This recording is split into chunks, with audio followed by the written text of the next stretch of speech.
Hello everyone, আপনারা সবাই কেমন আছেন? আশা করছি আপনারা সবাই বেশ ভালো আছেন, বহাল তবিয়তে রয়েছেন, বেশ সুখে আছেন, আনন্দে আছেন, একদম চাঙ্গা রয়েছেন, সুস্থ আছেন। তো আজকে আপনাদের সবার সামনে আপনাদের প্রিয় শুভ্রজিৎ চক্রবর্তী আজ একটা আপকামিং বাংলা সিনেমার ট্রেলার রিয়াকশন পেশ করতে চলেছে এবং সেই সিনেমাটার নাম হচ্ছে ধূমকেতু, যেটা 14ই আগস্ট এবারে সিনেমা হলে মুক্তি পেতে চলেছে। তো আপনারা সবাই জানেন যে এই সিনেমা গত 10 বছর ধরে রিলিজের মুখ দেখছে। গত 10 বছর অপেক্ষা করছিল এই সিনেমা যে এটা কবে রিলিজ হতে পারে।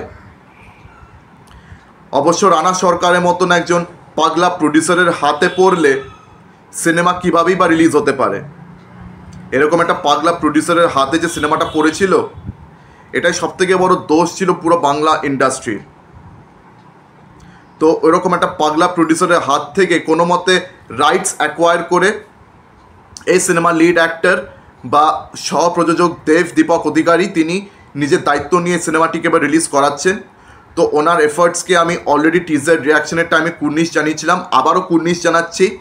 ওনার জন্যেই এই সিনেমাটা রিলিজ হচ্ছে এবং ওনার জন্যেই আমরা কিন্তু এই দেব শুভশ্রীর জুটিটাকে অনেক বছর পর একসঙ্গে দেখতে পাচ্ছি এবং তাদের জুটির কেমিস্ট্রি কিন্তু এই সিনেমার যতগুলো প্রোমোতে আমরা যা দেখেছি বেশ দারুণ লাগছে। এই সিনেমার 3টে গানও রিলিজ হয়েছে, তার মধ্যে দুটো গান আমি শুনেছি। একটা ছিল ওই প্রেমের গান দেব শুভশ্রীর, যেটা ছিল গানে গানে, আর আরেকটা ছিল হবে না দেখা। এই দুটো গান বেশ ভালোই হয়েছে, তবে হবে না দেখা গানটা আমার বেশি ভালো লেগেছে। আর হবে না দেখা এই গানটাতে পরিষ্কার বোঝা যাচ্ছিল যে দেব নিজের স্ত্রীর কাছে অলরেডি মৃত। ওনার স্ত্রী জানে যে ওনার স্বামী বেঁচে নেই, কিন্তু দেব যে ওই বুড়ো লোকের সাজে সে যে ঘুরে বেড়াচ্ছে এবং সে বেঁচে আছে সেটা সে এখনও জানে না। এবং এই গানের দৃশ্যে আমরা দেখতে পাচ্ছি দেব কিন্তু শুভশ্রীর সামনে চলেও আসছে ওই বুড়ো লোকের সাজে, কিন্তু শুভশ্রী তাকে চিনতে পারছে না। এবারে আসছি ট্রেলারে। তো দেখুন, এই ট্রেলারের শুরুটা বেশ ভালোভাবে হচ্ছে। একটা স্নো স্টর্ম হচ্ছে ট্রেলারের শুরুতে। তারপরে দেবের ক্যারেক্টারটার ইন্ট্রো হচ্ছে।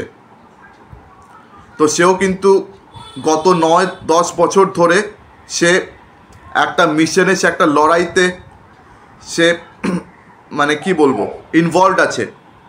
একটা লড়াইতে সে জড়িয়ে আছে গত 9-10 বছর ধরে, যেটা টিজারের প্রথম লাইন ছিল যে গত 9-10 বছর ধরে আমি পালিয়ে বেড়াচ্ছি। তো টিজারেই আমাদের সন্দেহ হয়েছিল যে দেব একজন আর্মি অফিসার, কিন্তু তার উপরে অনেক আজে বাজে অ্যালিগেশনস লেগে আছে এবং তার পিছনে একটা নোংরা রাজনীতি আছে এবং সেই নোংরা রাজনীতির পিছনে কতগুলো পলিটিশিয়ানস আর কতগুলো আর্মি অফিসার্সের জড়িত আছে এবং সেই রাজনীতি টেররিজম ইনসার্জেন্সের সঙ্গে জড়িত। কতগুলো টেররিস্ট বাংলাদেশ বা পাকিস্তান থেকে আমাদের এখানে পালিয়ে আসছে এবং অনেক আজে বাজে নোংরা কাণ্ড তারা ঘটাচ্ছে এবং এই নোংরা পলিটিক্সের শিকার এই অনেস্ট আর্মি অফিসার দেবের ক্যারেক্টারটাকে হতে হচ্ছে। ট্রেলারে আমরা জানতে পারছি তার নাম হচ্ছে ভানু সিংহ, যাকে একটা নোংরা পলিটিক্সের শিকার হতে হচ্ছে এবং সেই নোংরা পলিটিক্সের জন্য তার বিবাহিত জীবনটাও পুরোপুরি নষ্ট হয়ে যাচ্ছে। তাদের বিয়েটা বেশ ধুমধাম করে হয়েছে, বেশ ভালোভাবে ধুমধাম করে তাদের বিয়েটা হলো, তাদের সব কিছুই ভালো যাচ্ছিল। হঠাৎ করে তার জীবনে এরকম একটা নোংরা ঘটনা ঘটে যার পরে সব কিছু একেবারে বদলে যায়। আমরা এই ট্রেলারে এটাও দেখতে পাই যে দেব সে নিজের মৃত্যু স্টেজ করছে। ঠিক আছে, সে নিজেকে মৃত ঘোষণা করছে, সবার চোখে সে মরে যাচ্ছে, কিন্তু সে অ্যাকচুয়ালি মরছে না। আর একটা দৃশ্যে আমরা দেখতে পাচ্ছি চিরঞ্জিত চক্রবর্তী তিনি দেবের সাথে কথা বলছেন আর তিনি অ্যাকচুয়ালি দেবকে একটা মিশন দিচ্ছেন। আর সেই মিশনটা হচ্ছে এই নোংরা পলিটিক্সের আসল মাথাকে খুঁজে বার করা, এই নোংরা পলিটিক্সের কারণটাকে, শিকড়টাকে খুঁজে বার করা। এবং সেটার জন্য দেবকে কিন্তু নিজের মিথ্যা মৃত্যু সেটা আর কি সাজাতে হচ্ছে, নিজের মৃত্যু সাজাতে হচ্ছে, স্টেজ করতে হচ্ছে। আমরা দেখতে পাচ্ছি একটা গাড়ি এক্সপ্লোশনের সিন। তবে তাকে চিনে নেয় রুদ্রনীল। রুদ্রনীল যে ক্যারেক্টার, আমার মনে হচ্ছে সেও কিন্তু দেবের একজন সহকারী ছিল এই ইন্ডিয়ান আর্মিতে। দেবের পাশাপাশি সে থেকেছে, দেবের সেই প্রিয় বন্ধু। তাই সে কারণে সে দেবকে কিন্তু সহজেই চিনে যাচ্ছে। সে বুড়ো লোকের সাজে ছিল, তা সত্ত্বেও তাকে রুদ্রনীল চিনে গেছে। আর পরমব্রতকেও আমরা একটা দৃশ্যে দেখতে পাচ্ছি, আর তাকেও দেখে মনে হচ্ছে সেও কিন্তু দেবের একজন বন্ধু। তবে এই চক্রান্তের পিছনে, এই পলিটিক্সের পিছনে কারা আর কিভাবে জড়িত সেটা কিন্তু এই ট্রেলারে কিন্তু কিছু রিভিল করা হয়নি। মানে বলতে গেলে এই ট্রেলারে গল্প খুব একটা কিছু গিভ আওয়ে করা হয়নি। মানে ট্রেলার এডিটিংটা বেশ ভালোভাবেই করা হয়েছে, ট্রেলার কাটটা বেশ ভালো হয়েছে, গল্প বেশি কিছু রিভিল করেনি। এটা একটা ভালো জিনিস।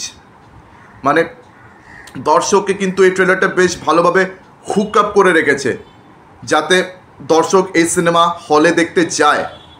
এবং কিন্তু ট্রেলারটা বেশ ভালোভাবেই কাটা হয়েছে এবং আমার কিন্তু বেশ ভালোই লাগছে। এই সিনেমার ট্রেলার, টিজার, যতগুলো প্রোমোস বেরিয়েছে বেশ ভালো হয়েছে। আমি তো বেশ এক্সাইটেড এই সিনেমাটা নিয়ে।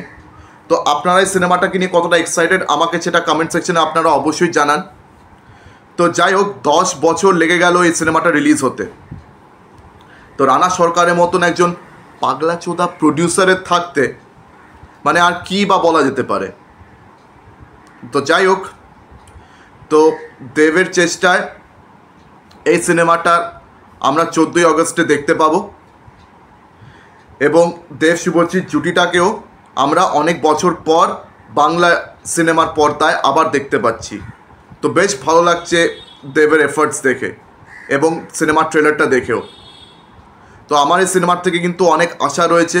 এটা কিন্তু একটা খুব বড় ইমোশনাল ড্রামা থ্রিলার হতে চলেছে। অবশ্যই কৌশিক গাঙ্গুলির একটা কমার্শিয়াল সিনেমা, অনেক কমার্শিয়ালিস্টিক সিনসও থাকবে, যেহেতু দেব শুভশ্রীর প্রেম কাহিনীটা যেভাবে আর কি সিনেমাতে রিফ্লেক্ট হচ্ছে, যেভাবে সিনেমাতে দেখানো হচ্ছে, অনেকটা কমার্শিয়ালিস্টিকভাবেই দেখানো হচ্ছে ওটা।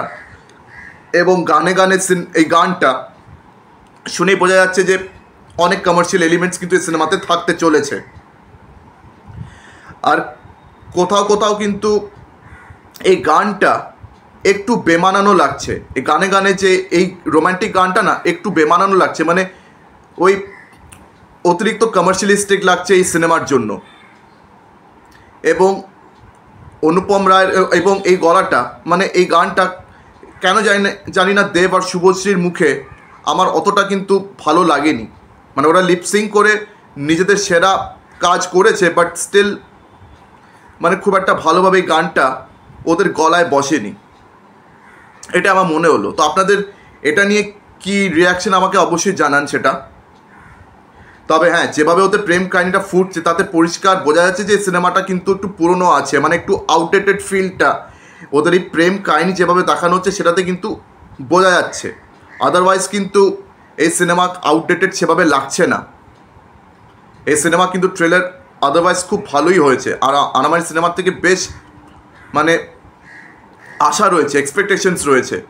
কৌশিক গাঙ্গুলি নিজে একটা ইন্টারভিউতে পরিষ্কারভাবে বলে দিয়েছিলেন যে এই সিনেমা কিন্তু দেবের সেরা অভিনয়, সেরা কাজ। এবং দেবের কিন্তু যতগুলো আমি ঝলক দেখলাম টিজার ট্রেলার মিলিয়ে বেশ ভালো লাগছে ওকে, ওর কাজ কিন্তু বেশ ভালো লাগছে, ওনার ডায়লগ ডেলিভারিও কিন্তু বেশ ভালো লাগছে শুনতে। আর ওনাকে কিন্তু খুব ভালো ডায়লগস দেওয়া আছে, বিশেষ করে লাস্টের যে ডায়লগ, যে ভানু সিংহ অলরেডি মৃত, আর মৃত মানুষের কোনো ভয় নেই। ভানু সিংহ হচ্ছে অলরেডি একজন ভূত, আর ভূতের মৃত্যুর কোনো ভয় নেই। রুদ্রনীলকে লাস্টে যে ডায়লগটা সে দিচ্ছে। আর এই ট্রেলারের একটা সিন আছে যেখানে রুদ্রনীল শুভশ্রীকে জিজ্ঞেস করছে যে আমি আপনাকে কি দিতে পারি। শুভশ্রী সেখানে বলছে আমি যা চাই সেটা কখনোই আপনি আমাকে দিতে পারবেন না। তারপর আমরা দেখছি কতগুলো ফুল হাত থেকে পড়ে যাচ্ছে। আমার যতদূর মনে হয় যে এই সিনে হয়তো রুদ্রনীল শুভশ্রীকে সত্যি কথাটা রিভিল করে দেবে। সে হয়তো এখানে জেনে যাবে, সে শুভশ্রী তো জেনে যাবে যে তার স্বামী মারা যায়নি, তার স্বামী এখনো বেঁচে আছে। তো এখন দেখা যাক এই সিনেমাটা কীরকম দাঁড়ায়। এই সিনেমাতে কিন্তু অনেক বড় বড় নাম জড়িয়ে আছে। কৌশিক গাঙ্গুলির মতন একজন ডিরেক্টরের নাম জড়িয়ে আছে, যার উপরে আমার অগাধ ভরসা আছে। তাছাড়া অনেক বড় বড় অভিনেতা অভিনেত্রীরা জড়িয়ে রয়েছেন। দুলাল লাহিড়ী এখানে দেবের বাবা রোল প্লে করছেন। ওনাকে একটা ঝলক দেখতে পাচ্ছি, থানায় পুলিশের সাথে তিনি ঝামেলা করছেন। তিনি বলছেন যে আমার ছেলে মারা গেছে আর আমি আপনার সঙ্গে বসে বসে চা খাবো। এটা কখনোই হতে পারে না, আপনি ওদেরকে গিয়ে ধরুন। তো অনেক বড় বড় অভিনেতা অভিনেত্রী সবাই জড়িয়ে আছে। কৌশিক গাঙ্গুলির মতন একজন ডিরেক্টর, দেবেরও অনেক খাটনি রয়েছে, শুভশ্রীর অনেক খাটনি রয়েছে সিনেমার পিছনে। রুদ্রনীল ঘোষের মতন একজন অভিনেতাও আছে, চিরঞ্জিত চক্রবর্তীও রয়েছেন। তো আমার এই সিনেমার উপরে অগাধ ভরসা রয়েছে। এখন দেখা যাক এই সিনেমাটা কীরকম দাঁড়ায়। 14 আগস্টের পরেই সব জানা যাবে। তো আপনাদের এই ট্রেলারটি কেমন লেগেছে এবং আপনারা কতটা আগ্রহী এই সিনেমাটা হলে দেখার জন্য? এবং দেব শুভশ্রীর জুটি, যেটাকে মেন ইউএসপি হিসেবে ব্যবহার করা হয়েছে, তো এই জুটিটাকে অনেক বছর পর সিনেমার পর্দায় দেখতে আপনারা কতটা ইচ্ছুক, আপনাদের মধ্যে কতটা এক্সাইটমেন্ট রয়েছে এই জুটিটাকে অনেক বছর পর দেখার জন্য? তো আপনাদের কতটা ভালো লাগছে বা লাগছে না সেটা আমাকে কমেন্ট সেকশনে অবশ্যই জানাতে ভুলবেন না। তো আজকে আমি আমার ভিডিওটা এখানেই স্থগিত করছি। তো আমার ভিডিও আপনাদের সবার ভালো লেগে থাকলে অবশ্যই লাইক করুন, বেশি বেশি করে আমার ভিডিওটি শেয়ার করবেন, আর হ্যাঁ, আমার চ্যানেলটিকে সাবস্ক্রাইব করতে অবশ্যই ভুলবেন না। তো আজকের দিনের মতন বিদায় নিলাম। আপনাদের সঙ্গে আমার দেখা হচ্ছে পরবর্তী ভিডিওতে। ধন্যবাদ।